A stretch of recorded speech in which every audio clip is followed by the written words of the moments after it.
তোমরা দেখতে পাচ্ছ যে এখানে তিনটে সেন্টেন্স রয়েছে, প্রিপোজিশন দিয়ে শূন্যস্থান পূরণ করতে হবে।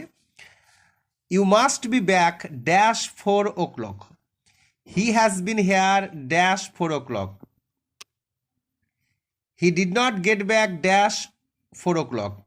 প্রথমটি হবে যে you must be back by 4 o'clock। এখানে বাইটা মধ্যে অর্থে ইউজ করা হয়েছে যে তোমাকে 4টের মধ্যে ফিরতে হবে অবশ্যই। অনেক সময় সেন্টেন্সের মানে জানলেই কিন্তু প্রিপোজিশন দিয়ে শূন্যস্থান পূরণ হয়ে যায়। হি has been here dash 4 o'clock, এটা হবে since, SINC। He has been hair সেখানে রয়েছে, সিন্সটা এখানে থেকে অর্থে ইউজ করা হয়েছে 4 o'clock।